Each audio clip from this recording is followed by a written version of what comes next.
All right, shalom, shalom. First off, I want to give all praise, honor, and glory unto Yahweh, Bahashem, Yahweh Shai, Bahashem, Charkadash.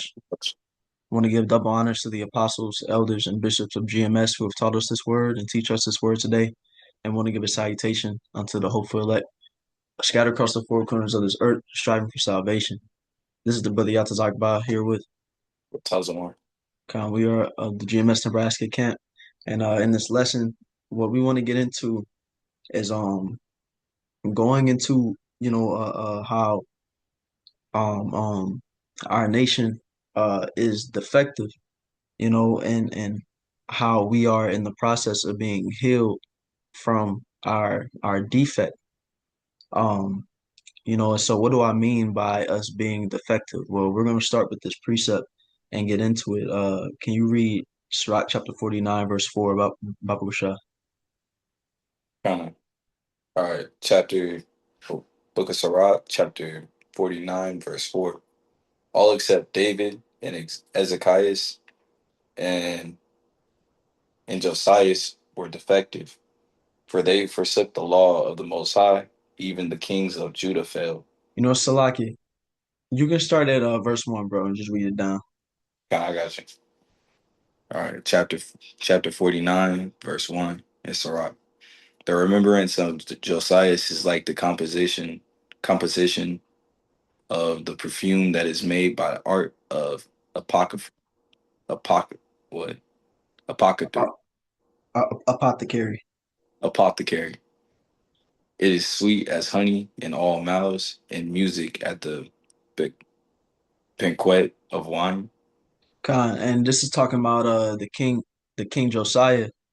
Um, he was one of the righteous kings from the line of Judah, and it's saying that his record is he has a beautiful record of how he carried himself.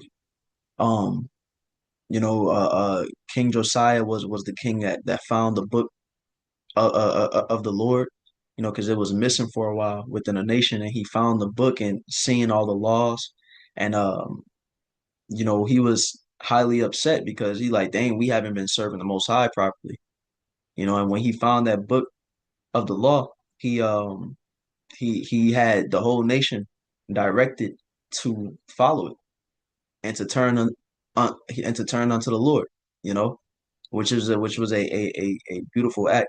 But let's read on. John, he behaved himself uprightly in the conversion of the people, and took away the abominations of iniquity. He directed his heart unto the Lord, and in the time of the ungodly, he established the worship of the Most High. A huge issue amongst our nation was um our, and specifically from the Southern Kingdom. You know what I'm saying? Really, both, the whole nation, because the Northern Kingdom was going off as well. Um, the Northern Kingdom didn't have a single righteous king. But the Southern Kingdom would have some good kings, some bad kings, and a problem within our nation was the idol worship.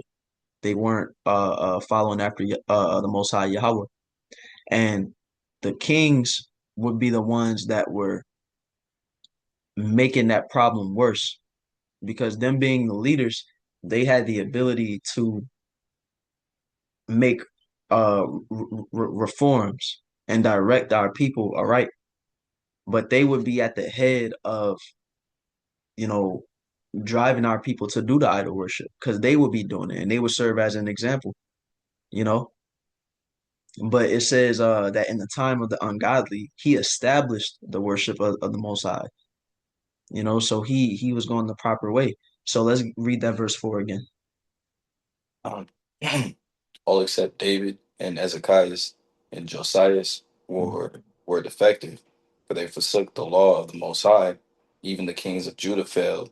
Yeah, so it says that all except King David, King Hezekiah, and King Josiah were defective. For those other kings, those defective kings, they forsook the law of the Most High.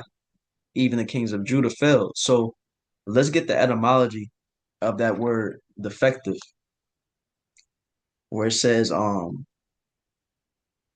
having a defect or flaw of any kind, inferior in bad condition. Um, it says to desert, imperfect, to desert, revolt, fail. So let's get down to here where it says, defective generally takes the sense of lacking some important or essential quality. And so what was the important and essential quality that those kings that was going off were lacking in? They were lacking in their obedience toward the Most High, you know?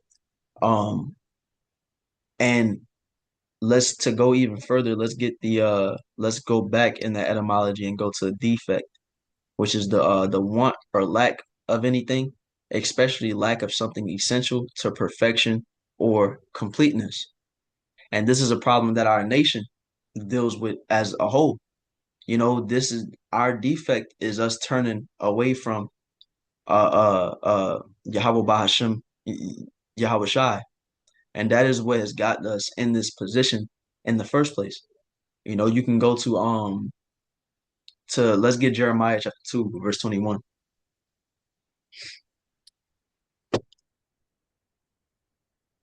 22 verse 1.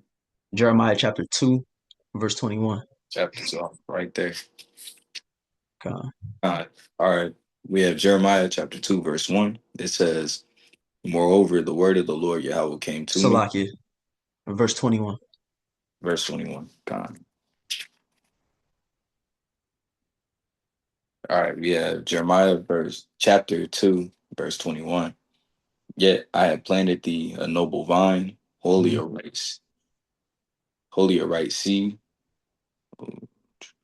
How then art thou turned into the degenerate plant of a strange vine? So it says that we were planted a noble vine. So it's talking about the nation of Israel. Our nation is the nation that the Most High is dealing with, not the whole earth, not everybody. He has a people that he's chosen, which is the Israelites. When you go to Deuteronomy 7 and 6, it says, for thou art an holy people unto the Lord Yahweh thy power. The Lord Yahweh thy power had chosen thee to be a special people unto himself above all people that are upon the face of the earth. And something that shows that he chose us apart from all these other nations is that he gave us his law, statutes, and commandments. And his law, statutes, and commandments are the guideline of uh, um, how to worship the Most High, how to live properly.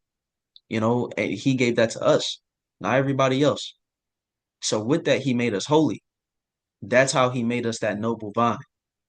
But when you it says that what that noble vine, that right seed, is now a degenerate plant. When you get into the etymology of degenerate, it says having lost or suffered impairment to the qualities proper to the race or kind.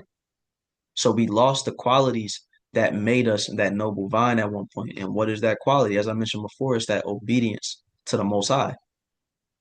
And so, what did the scriptures say what happened to us if we were disobedient unto the Most High and what He wanted from us? You know, which was to obey Him. Then we would suffer curses.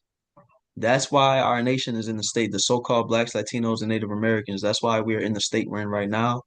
This is why we went into slavery. This is why we're at the bottom. This is why we serving our oppressors because we fell away from the qualities that make us perfect, the qualities that make us complete, the qualities that keep us in the Most High's good graces. You know, so our nation now is degenerate. You know, but what it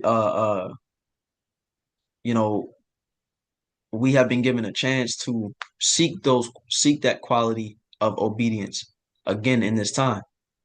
You know, that's why Yahweh Shai has come in, as a sacrifice for our nation. Yahweh Shai didn't, it says that Yahweh Shai came to save his people from their sins, not the whole world. He came to save the nation of Israel from their sins.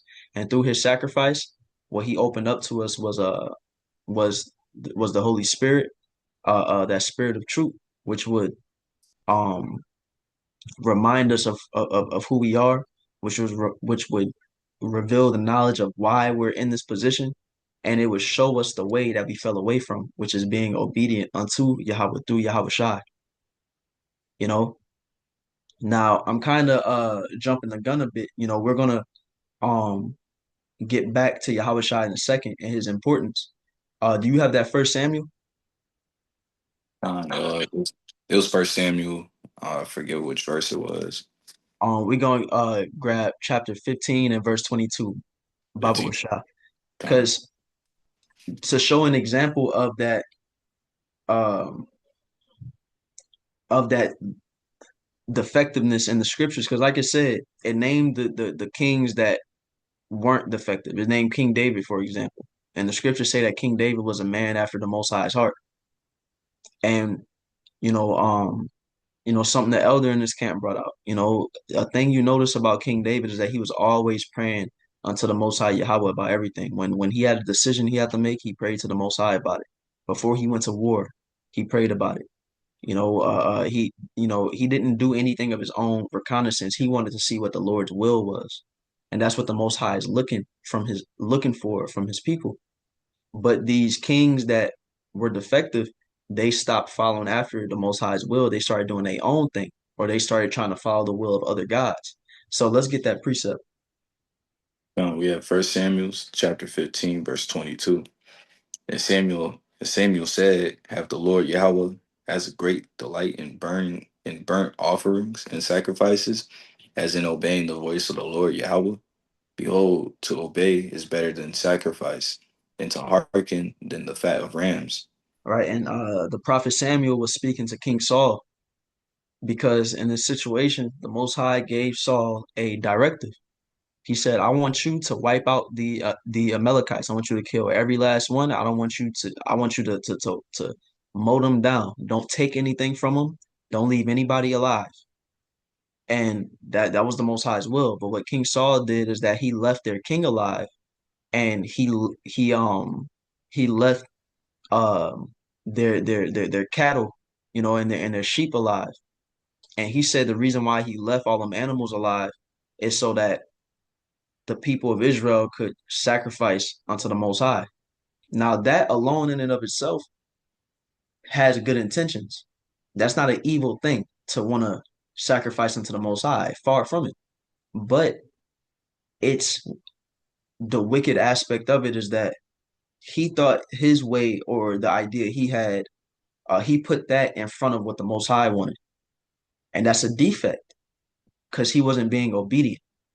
And we have to look at ourselves and see, okay, how are we at what points do we become disobedient in our walk? At what points do we think that our way is the way that we should be going in and not what the Most High asks of us? Because there's things that we have a responsibility to be doing in this time. You know, as we strive for salvation, there's responsibility that comes with it. We're supposed to be putting forth the fruits of the Spirit. We're supposed to be reading. We're supposed to be locked in. We're supposed to be looking forward to the kingdom. We're supposed to be separating from this world.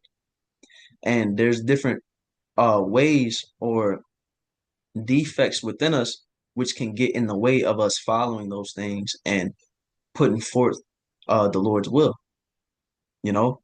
And it's different for each and every one of us. For some of us it may be the way that we're spending our time. For some of us it may be us not letting go of certain things. Putting things in front of Yahweh Shai. Even if we don't have bad intentions, disobedience is still disobedience, you know? So let's read verse 23 as well in that. Verse 23. For rebellion is as a sin of witchcraft, and stubbornness is as iniquity and idolatry. Mhm. Because thou hast rejected the word of the Lord Yahweh, he hath also rejected thee from being king.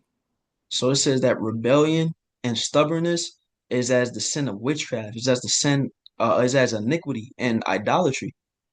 So um um when we are following after the cares of this world, or we're feeding into our flesh, or we're doing what we want to do and not what Yahweh Bashim Yahweh Shai wants us doing, that is the equivalent of us serving the idol. Because you're saying A person is saying that they don't care about what the Most High asked from them. They about to do their own thing. So it might as well be that you went and served an idol. So again, we have to ask ourselves, the men, the women, all of us in this truth, what does the Most High want from me? How is the Most High in the scriptures? How am I supposed to carry myself? What am I supposed to be doing? And how can I walk closer toward that and not what I want to do in life? You know? Um, and again, it says that the whole nation turned into a degenerate plant. So while we have this truth and we're coming out of those ways that we was walking in the world, remnants of those things are still in us, and we constantly have to put off the old man. And so even though we're putting those things behind us, again, every single day we have to make sure that you know that the different remnants of those wicked ways which are still in us don't rise to the surface, and sometimes they do. But again, that's where Yahweh Shai comes in, because he covers what we can't. We're not going to be perfect in these bodies. Did you have a precept out? Uh, Shoot, because like I know you were getting into being led, and like a great example that you brought up, King David, for an example, he was a, he was a man after the Lord's heart, they say. Hmm. And I got a song that I want to bring out because this shows how much he trusts the Lord, and you know, shoot, we ought to do the same thing. So I got Psalms 23, verse 1. The Lord Yahweh is my shepherd, I shall not want. He It says off the jump, it says, "The Lord Yahweh is my shepherd; I shall not want." And a shepherd is one that leads sheep. So King David is saying right then and there, I'm the Lord's sheep. So that means I'm going to follow him, and in whichever way I'm supposed to go. That's an obedient mind. That's a mind that's ready to listen, that's ready to follow the Lord's will. So whatever the Lord want from me, I'm walking in that direction because He's my shepherd. Go ahead. um, maketh me lie down in green pastures. He leadeth me beside the still waters. He restoreth my soul. He leadeth me in the paths of righteousness for his name's sake. Yea, though I walk through the valley of the shadow of death, I shall fear no evil, for thou art with me, and thy rod and thy staff, they comfort me. Thou preparest a table before me in the presence of my enemies. Thou anointest my head with oil. My cup runneth over. Surely goodness and mercy shall follow me all the days of my life, and I will dwell in the house of the Lord Yahweh forever. Mhm. Um, Con, yeah. and you had something on it? Now go ahead. Go ahead. Con, and we see King David's mindset in the psalm that the trust that he had in the Most High, that if he followed the Most High and if he served him, then he wasn't gonna have nothing to worry about. And what did he say? He said, though he walked through the valley of the shadow of death, he shall fear no evil. We walking through the valley of the shadow of death right now. But you know, what did he say? It says, "For thou art with me." So we have to understand that the most Yahweh Bashim Shai is with us as well, as long as we are walking beside them. And it says, "Thy rod and thy staff, they comfort me." But the only way that we can have that trust that nothing's going to touch us, the only way we can have that trust of salvation, or that we're going to be all good, is if we're doing what Yahweh Bashim Shai has told us to do, because this is not a one-way relationship. If we on point, then they're gonna take care of us. But if we going off, then they're gonna leave us defenseless. Yeah, and like, even going into the Hebrew word for power or for God, you know, it, it's the Hebrew words ah and la. Ah is kind of like it represents like an oxen almost in the Hebrew, and then la is like a staff. So ultimately, that's an ox and it's leading with the staff. So we are those animals being led by the Lord. So man, Salaki, Salaki. Yeah, so it's within the name, so that's it. Yeah, yeah. With the Most High being our power, like you said, that word power in and of itself, and what it means is within it that we're supposed to be that, and again, if we say that Yahweh Bashim Shai or our powers is not just a verbalization, it's acting it out as well. You know, and that's why it says that obedience is better than sacrifice. Because we could come on here and do videos and we can go and hit the highways and do this and do that, but in our personal life, we can be going off and not doing what the Lord expects of us. So it is them small, not them small things. I don't want to call them small, but the um the in-betweens of, you know, those things matter too. The stuff that's off camera, those things matter. That's really showing our obedience because everybody's seeing this. But what about the things that people don't see and the things that's only between you and Yahweh Bashim Yahweh Shai? The mindset, the choices, the you know, forgive me for not having a better word to describe it, but those smaller things that seem smaller, but they're important as well. Those are the things that show if we're obedient or not. You know, so let's go to Romans chapter 5, verse 19. The water for that precept too.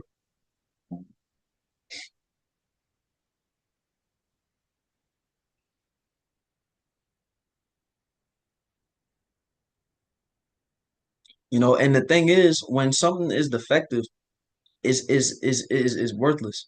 You know, if you brought a blender and that blender's defective, when you plug it in, it don't work. You know what I'm saying? Or it's not operating properly. You're gonna bring that blender back, or you're gonna throw it away and get another one. You know, you don't use defective things, and who those who are going to receive salvation in this time is going to be those Israelites that are not found defective. You know, so it's a very important thing that we not that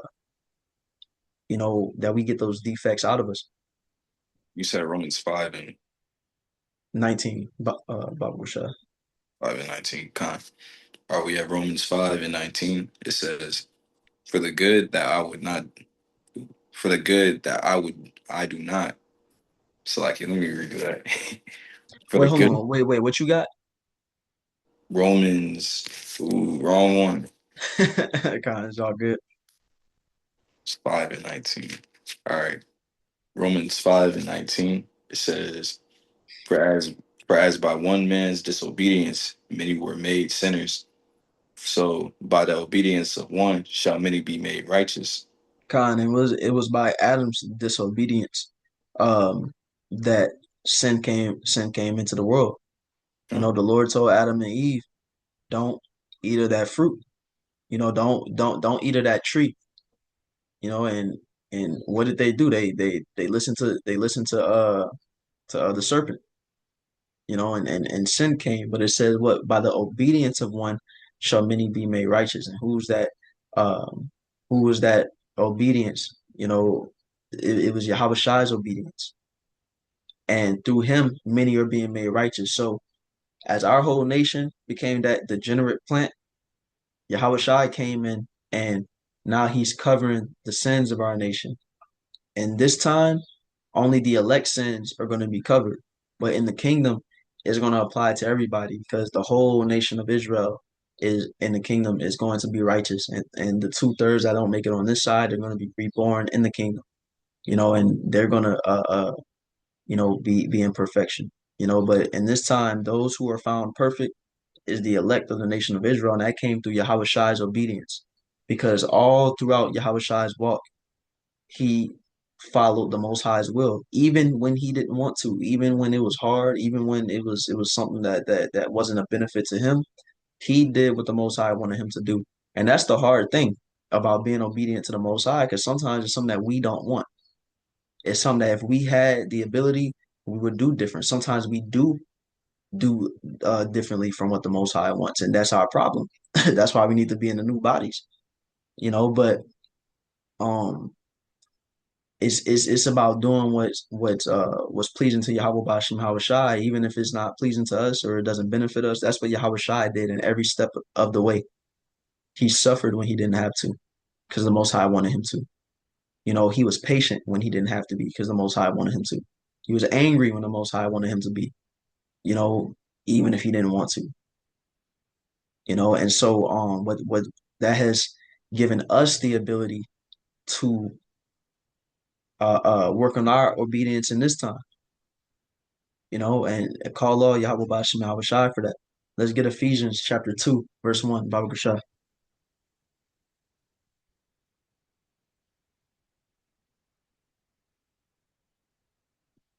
Ephesians 2 and verse 1. Yep.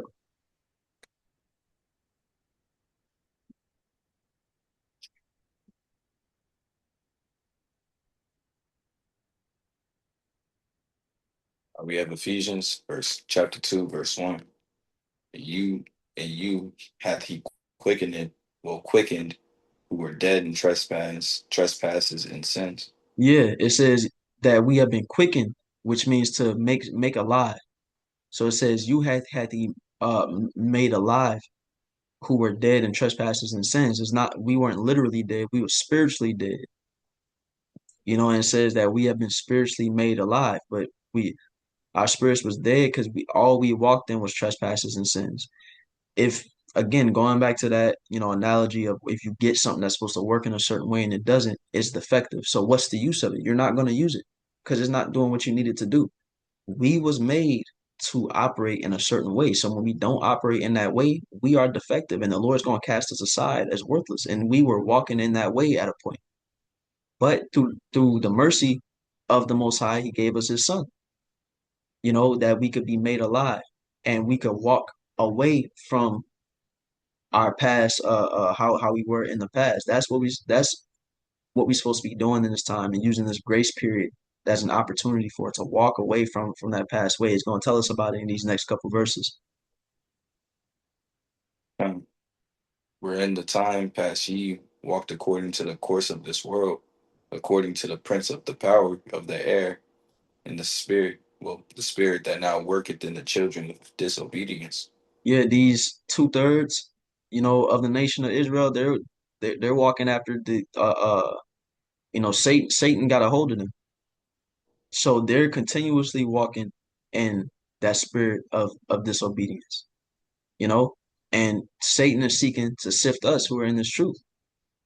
So he's gonna do it by, you know, swaying us to be disobedient. And it's not gonna be blatant all the time, you know. It's gonna be small stuff to where Satan would come into our ear and have us worried too much about, our families to the point to where, and I mean stuff that ultimately don't matter. Even if it's a big thing, we have to remember that we are going to have to sacrifice things and cut things off. And Satan can use something that we don't want to cut off as an avenue to be disobedient unto the Most High. And then what? We lose our chance of salvation, you know? But these people in the world, they just walking in that in that sludge of wickedness. And we supposed to be trying to clean ourselves off from that and not going back into it. Let's read verse 3 as well. Um, Among whom also we all had our conversation in times past in the lust of our flesh, fulfilling the desires of the flesh and of the mind, and were by nature the children of wrath, even as others. So it says that we were fulfilling the desires of the flesh and of the mind. So our defect was that, we were we wanted to do what was pleasing unto us. We was obedient unto our cravings, or our wants. We wasn't worried about what Yahweh Basham Yahweh Shai wanted. So if we wanted to build a career and build a life in this world, that's the path we was on. You know, we wasn't worried about the way the Lord set things up to be. For example, he told us not to eat certain things. And us being defective, we like, well, I'm about to eat whatever I want. I'm about to eat this pork. I'm about to eat, this and that. That's a defective mindset. Those who are in walking in homosexuality, the Lord set us up to be man with woman. But it's a defect for a man to want another man and a woman to want another woman. And I'm going all the way left with it. But I mean, even the smaller stuff as in, trying to be successful in Esau world. The Lord wants us to be seeking the kingdom in this time. So it's a defect for us to be looking forward to years in this kingdom. We are in a defective mindset. And that goes for all these Israelites that even though they know this truth of who they are, they're not looking forward to the kingdom. They're not being spiritually minded. They're not being kingdom minded. That's a defective mindset because that's not the Lord's will. So um in all the different ways of this world, we're not supposed to conform ourselves unto this world. We're not supposed to conform ourselves to the way that these people think, to what Esau says that we should want, or not want, or whatever the case is. Nah, we walking after what Yahweh Bashim Shai wants from us. And ultimately, when we're in the kingdom, all the defects that are within us are going to be completely purged out of us because we're going to be in the new bodies where righteousness is written in our inward parts. And the aspect of that righteousness, which is going to be within us, is that we're going to be completely obedient unto Yahweh Bashim Shai in everything that we do. It's bigger than us following the law, statutes, and commandments and everything we do. Of course, we're following the laws, but that means that we're doing everything how the Most High wants it done. And that's why we need the new bodies. That's what's going to make us perfect. That's what's going to make us immortal because we're being completely obedient to the Most High's way. And when we follow our way, we're walking off a cliff. We're walking unto death, you know? So that's all I had. You have anything, brother, before we close out? No, that's all. So, hey, with that being said, once again, we want to give all praise, honor, and glory unto Yahweh, Bahashem, Yahweh Yo, Shai, Bahashem, Ruach. Once again, giving double honors to the apostles, elders, and bishops of GMS and a salutation unto the elect. Shalom. golly.